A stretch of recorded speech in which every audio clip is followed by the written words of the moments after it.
Donc je m'appelle Aurélie Nougaillon, je suis enseignante sur le cours 1.3 à la clinique du coureur qui parle de la prise en charge du pied du coureur, où on aborde les différentes pathologies du pied et les différents traitements et bien évidemment de semelles aussi.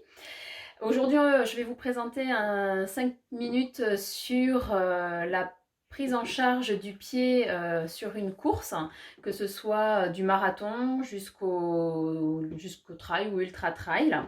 Comment bien préparer vos pieds. Alors pour préparer vos pieds correctement, la première chose déjà à vérifier, à déterminer, ça va être les différentes zones de frottement possibles au niveau de votre pied. Donc ça peut être un hallux valgus qui va être une déviation de votre premier orteil par rapport à votre premier métatarsien qui peut créer un frottement avec les chaussures. Ça peut être un quintus varus, une déviation de votre cinquième orteil avec votre cinquième métatarsien, des griffes d'orteil qui peuvent aussi venir frotter sur les chaussures.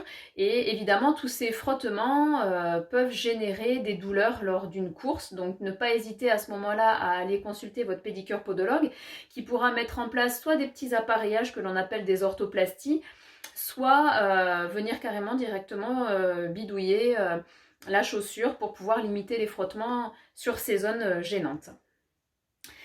Ensuite, il va y avoir le choix des chaussures de façon à pouvoir limiter effectivement ces frottements. Donc quand vous allez choisir une chaussure, il est important d'abord qu'il y ait une large boîte à orteils pour que les orteils puissent s'étaler correctement dans la chaussure et ne pas frotter.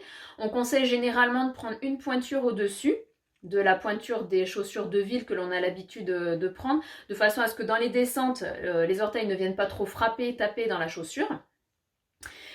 Et si possible, choisir sa chaussure plutôt le soir, quand le pied est un petit peu gonflé. Prendre une chaussure avec un laçage qui est adaptable pour pouvoir desserrer ou resserrer le lacet en fonction de l'état de votre pied pendant la course. Si le pied a gonflé, il faudra peut-être desserrer un petit peu. Si vous avez tendance à avoir le pied qui avance dans la chaussure, venir utiliser un système de serrage un petit peu différent. S'il y a une douleur sur le coup de pied, venir pouvoir retirer un œillet pour pouvoir décharger. Voilà, plein de petits systèmes de laçage qui peuvent être mis en place avec un laçage adaptable. Choisir aussi les crampons qui vont convenir le mieux au terrain que vous allez choisir et qui va être celui de votre course. Et ensuite prendre des chaussures qui vont être légères pour ne pas avoir l'impression d'avoir des gros sabots aux pieds. Et évidemment, les chaussures vont être à essayer directement lors de vos entraînements pour ne pas avoir de surprise le jour J, le jour de la course. Deuxième point aussi à choisir et à essayer avant la course, ça va être vos chaussettes. Donc les chaussettes, elles ont un rôle protecteur et aussi elles ont pour but de limiter la transpiration excessive pour éviter la macération interdigitale. Donc il ne faut pas que la chaussette vienne serrer l'avant-pied pour éviter les frottements interdigitaux. Il ne faut pas non plus avoir de couture mal placée parce que sinon ça peut créer des plaies. Donc la chaussette qui me paraît la plus idéale pour tout ça, ça va être la chaussette à orteils qui permet justement de limiter les frottements interdigitaux. Il n'y a pas de couture, donc pas de frottement. Voilà, c'est une chaussette qui peut être vraiment idéale pour tout ça. Autre point aussi à venir limiter, ça va être les hyperkératoses qui vont se produire sous votre première tête métatarsienne par exemple ou sous le talon et qui vont être qui vont être liées au frottement et qui vont être source de flichten possible pendant la course.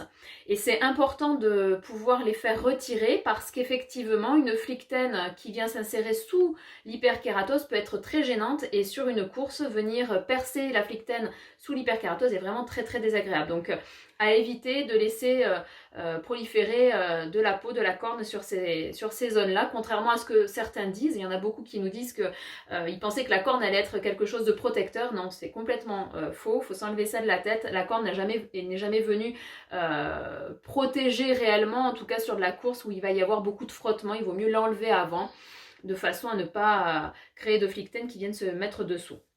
Une fois que vous avez testé tout votre matériel, donc les chaussettes, les chaussures, vous avez déterminé vos zones de frottement liées à votre pied, à votre forme de pied en lui-même, il va falloir préparer votre pied. Donc on conseille 3 semaines avant la course de préparer les pieds avec un bon tannage et une bonne hydratation. Donc le tannage peut se faire avec du citron, que vous venez directement appliquer sur votre pied le matin. Ça peut être aussi avec de la Tano. Autre façon de se tanner aussi les pieds, ça va être tout simplement de venir marcher pieds nus le plus possible, de façon à ce que la peau se renforce, hein. Le but c'est de la rendre un petit peu imperméable. Et il faut aussi venir hydrater votre pied, donc une fois par jour aussi, plutôt le soir pour éviter la macération dans les chaussures, dans les chaussettes. Donc ça c'est ce que vous pouvez commencer à faire 3 semaines avant votre course. Et ensuite 10 jours avant la course, il va falloir faire un petit check-up chez votre pédicure podologue pour enlever justement ces fameuses hyperkératoses dont on parlait tout à l'heure, faire une bonne coupe d'ongles pour pas qu'il y ait de douleur au moment de la course. Et 3 jours avant la course, on va plutôt arrêter le tannage pour pas que la peau soit trop sèche, mais on continuera à bien venir hydrater la peau. Le jour J, le jour de votre course, on vous conseille de toujours avoir, donc sur des ultras ou sur des courses un petit peu longues, d'avoir des chaussettes et des chaussures de rechange, de façon à ce que vous puissiez changer s'il y a macération ou s'il y a une gêne, voilà, que vous n'ayez pas ces douleurs-là. Et on évite vraiment à tout prix de mettre des pansements ou toutes sortes de bandes adhésives au niveau du pied, parce qu'avec la macération, ça va rouler et ça peut créer justement des plaies qui peuvent être très très désagréables au niveau du pied. Donc avec tous ces conseils, il n'y a plus aucune raison de voir vos pieds en sang à l'arrivée quand on vous reçoit sur les stands de soins. Donc j'espère que vous pourrez prendre soin comme ça de vos pieds et faire en sorte que tout se passe bien sur vos prochaines courses. Voilà, donc à vous de jouer et on vous attend demain pour les 5 minutes de la clinique du coureur qui auront lieu demain à 9 h.